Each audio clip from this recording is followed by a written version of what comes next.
everyone, welcome to Chalchitra Talks. My name is Vani, and in this episode, I want to recommend to you a book by Thich Nhat Hanh, How to Love. But before I get into this video, I want to tell you about this app that Vaibhav and I have been using quite recently. It's called Trell, and it's a lifestyle app where people usually make short format videos. Vaibhav and I have been experimenting with a lot of content there, and we usually recommend the things that we've recently discovered. For example, I made a video on the pencils that I'm obsessed with these days.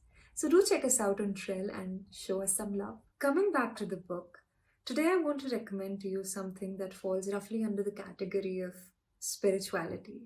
And the reason why I hadn't recommended something like this so far was because A, I was afraid of being judged, and B, I believe all of us have our own set of personal journeys, especially when it comes to self discovery and the spiritual path that we want to tread upon, if at all.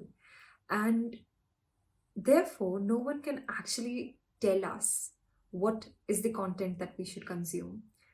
Having said that, I still wanted to recommend to you something that has helped me so much in my relationships, not only romantic but also platonic relationships with my parents, siblings, friends, and so on. Thich Nhat Hanh was a Vietnamese Buddhist monk, and you might know him because he was a global spiritual leader, poet, and peace activist. He's also known as the father of mindfulness, and he has written a series called Mindfulness Series, where he talks about the how-tos, how to love, how to sit, how to eat, how to relax, and so on. And today I want to recommend to you How to Love. I remember reading this book when I was in school, and I immediately discarded it because I thought it's a waste of time. Now, when I look back, I realize it was probably my arrogance of not being able to understand or not being patient with the text of this book. And there were a couple of reviews that I read about this book as well, where people said how it's easier said than done and so on.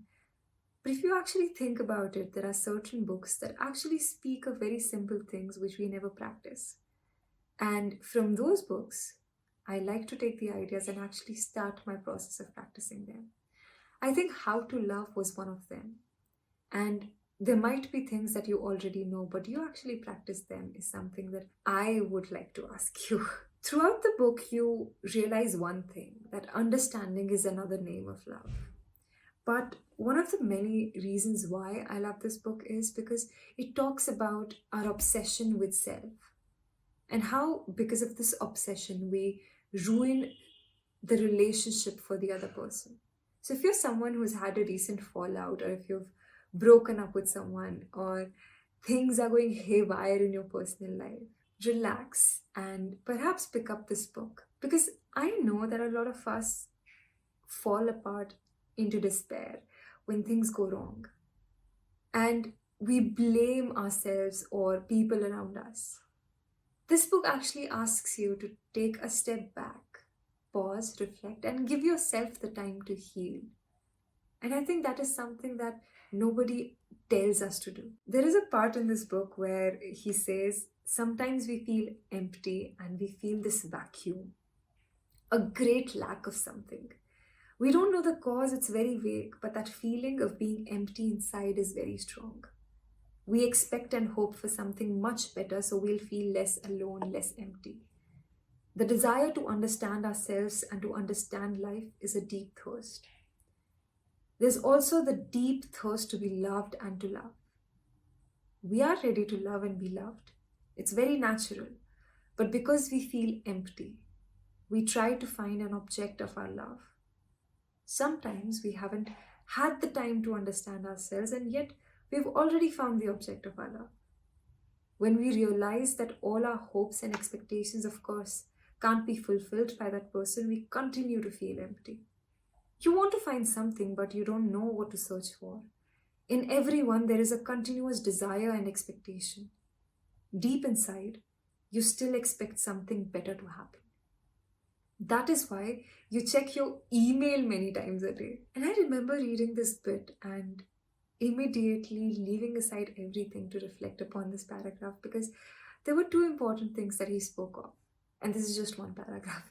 One, How without understanding what we actually need or without understanding ourselves, we go around looking for other people. How do we expect to find a companion when we are not even certain of our needs and desires? And two, how in our urge to be loved and this deeper desire to have something bigger than us makes us so fidgety that we stop living in the moment. He goes on to say that understanding is another name for love, rightly so. And he also says that goodwill is not enough. Your good intentions will never be enough. You have to be artful. We may be filled with goodwill, we may be motivated by the desire to make the other person happy, but out of our clumsiness, we make them unhappy. Walking, eating, breathing, talking, and working are all opportunities to practice creating happiness inside you and around you. And I remember reading this part and I thought, oh my god, why does he have to be so dramatic? But now that I'm a little older, I realize how important mindfulness is. And I'm pretty certain a lot of you as well. And it is an art, right? To be present in the moment. And the more you start being present in the moment, the more you'll realize how much you appreciate life. Because it just passes by, right? And I remember picking this book up when I had a fallout with a friend, and there were people telling me, like, this is what happens. She is like that. Perhaps that's her nature. And I remember reading this book, and instead of blaming everyone around me or blaming myself for certain things, I realized how important it is to grow and give yourself the time to heal and the benefit of doubt, of course. But it's also very important to understand yourself. We go around cribbing and crying over so many things, but never for a moment do we pause and reflect and look at ourselves. And that is something that this book will actually teach you. And in addition to that, it will also teach you what infatuation is and what true love actually means in friendships, in relationships, in all forms of life. And if you actually take this a little more seriously, perhaps this is something you will actually start practicing even in your work or professional life. So I hope you liked this recommendation. I really do. And please let me know if you have some other recommendations for people who are struggling in relationships. And I will be so happy to read them. But before I go, I want to tell you that we're now on Discord and you can join our community and join our discussions there. And there is this app that Vaibhav and I have been using. It's called Trell. It's a beautiful lifestyle app where we recommend you things that we've recently discovered. We talk about recommendations, of course, but we also talk about things that we don't get to talk about on YouTube. So do check out this app and let me know if you liked this recommendation. And I will be back again with another recommendation for you next week.